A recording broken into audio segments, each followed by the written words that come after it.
Bayangkan Anda berada di sel penjara bawah tanah Hamidan pada jam 3 pagi. Gelap, pengap, dan besok nyawa Anda belum tentu selamat. Di saat orang biasa mungkin akan meratapi nasib atau menulis surat wasiat. Sosok ini justru sedang menggoreskan pena, menulis bab demi bab dari sebuah buku kedokteran yang kelak menjadi rujukan wajib di berbagai universitas top Eropa selama 600 tahun lamanya. Selamat datang di Vir Dokumentari, dan dalam kesempatan kali ini, kita akan membedah sisi lain dari sang bapa kedokteran dunia, Ibnu Sina. Bukan tentang penemuan medisnya, melainkan tentang bagaimana ia merancang sebuah sistem kerja jenius di titik paling hancur dalam hidupnya. Di buku pelajaran, kita mengenal Abu Ali Al-Hasin bin Abdullah bin Sina sebagai filsuf dan ilmuwan agung. Namun, sejarah jarang menceritakan betapa berantakannya hidup beliau. Masa remajanya dihabiskan dengan duka saat kehilangan ayahnya. Di usia 20-an, ia diusir,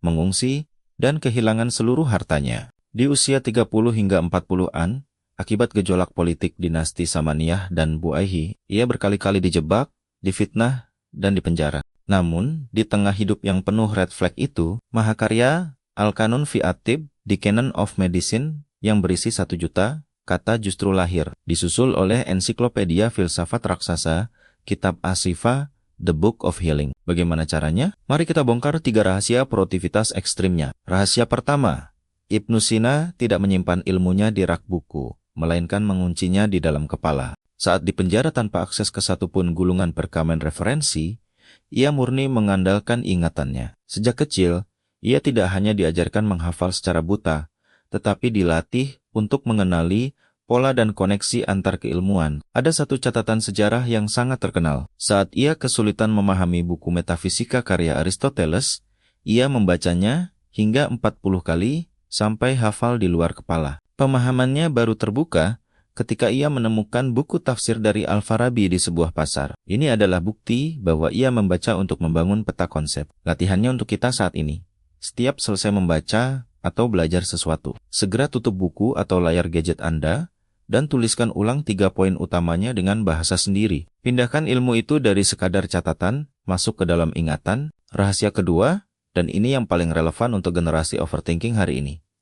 Ibnu Sina memiliki jam panik. Di tengah ancaman pembunuhan dan pelarian yang memburunya, ia membatasi waktu khawatirnya. Secara keilmuan psikologi modern, teknik ini disebut worry time atau kompartementalisasi emosi. Ibnu Sina mengalokasikan waktu spesifik di sore hari khusus untuk memikirkan semua hal buruk, rasa takut, dan kecemasan masa depan di luar jam tersebut. Otaknya dipaksa disiplin untuk kembali fokus bekerja dan berkarya. Jika kita tidak memberi tenggat waktu pada kecemasan, ia akan merampas 24 jam waktu produktif kita. Batasi jam overthinking Anda dan ubah sisa waktunya menjadi karya. Rahasia ketiga, bagi Ibnu Sina, karya bukanlah sekadar beban kewajiban, melainkan sebuah obat. Ketika ia diusir atau dipenjara, ia tidak diam menunggu motivasinya kembali. Ia tahu bahwa bertindak adalah terapi terbaik untuk mental yang sedang jatuh. Sebagai seorang pendidik atau kreator, kita sering terjebak dalam ilusi menunggu mood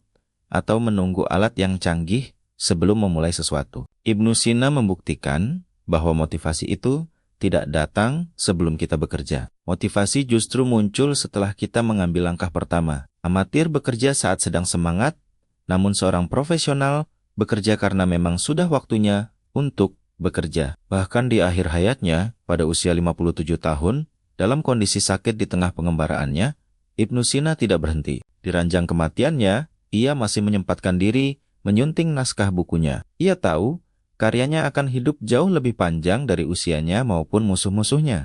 Jika saat ini kondisi Anda sedang tidak ideal, entah itu masalah karir, tugas yang menumpuk, atau rencana yang selalu gagal, ingatlah bahwa ketenangan absolut itu tidak akan pernah datang. Perbedaan orang biasa dan orang luar biasa terletak pada berapa banyak jejak karya yang ia ciptakan di tengah badai tersebut. Mulailah berkarya sekecil apapun hari ini. Selalu sertakan watermark Vir Dokumentari di setiap karya positif Anda agar jejak kebaikan itu terekam jelas melintasi zaman. Terima kasih sudah menyimak, teruslah mendidik diri, dan sampai jumpa di lembar sejarah berikutnya.